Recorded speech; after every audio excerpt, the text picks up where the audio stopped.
Thank you very much, Right Honourable Speaker and colleagues, members of Parliament. At Parliament today, members of the East African Legislative Assembly, representing all partner states, gathered to address the media on the commencement of the 21 days third IALA sitting set to be hosted by Uganda's Parliament. The Federal Republic of Somalia will be joining us very soon. East African Legislative Assembly Speaker, Right Honourable Joseph Ntakirutimana, outlined the Assembly's agenda that includes, among other things, the presentation of 3 major bills and 8 reports.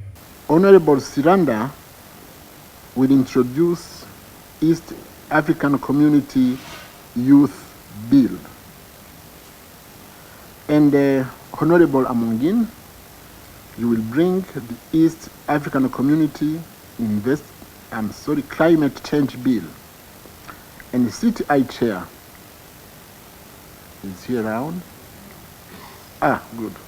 You will introduce this EAC Investment Bank Bill, and Honourable Francine will bring Pharmaceutical Bill.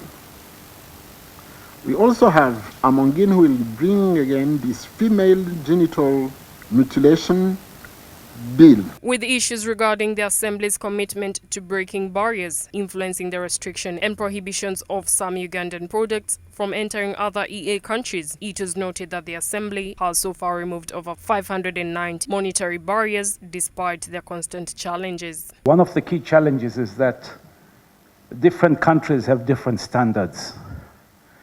And when one standard is not acceptable in another country, automatically that becomes a non-tariff barrier.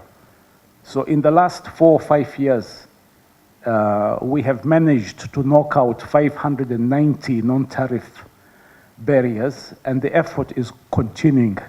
This is not something that we can solve in 1 year. It's an ongoing thing.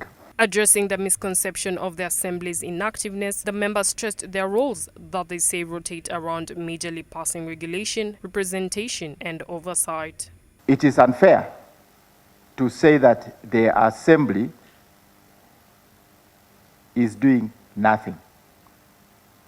Because in as far as we are concerned, our work is to ensure that we do the oversight, bring it, prepare reports, present it to Council of Ministers, and allow the Council of Ministers to escalate it, because it's the Council of Ministers that has the support institutions to implement the resolutions of the Assembly.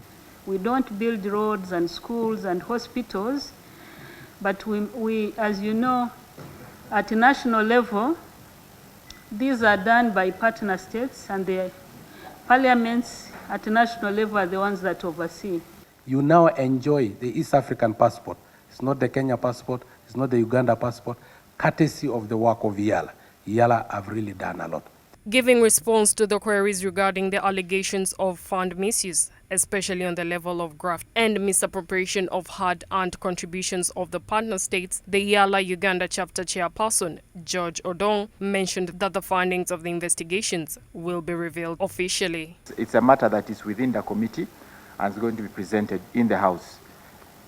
I don't think I'm in a very comfortable place to begin to disclose matters that are being handled at the committee level. But when the committee presents it, then it becomes a document that we can comment about. President Museveni is set to open the 3rd East African Legislative Assembly session of the 5th Assembly at State House Entebbe tomorrow, expected to run from 20th October to 12th November 2024. The IALA rotational sittings aim to foster regional integration and cooperation among East African countries.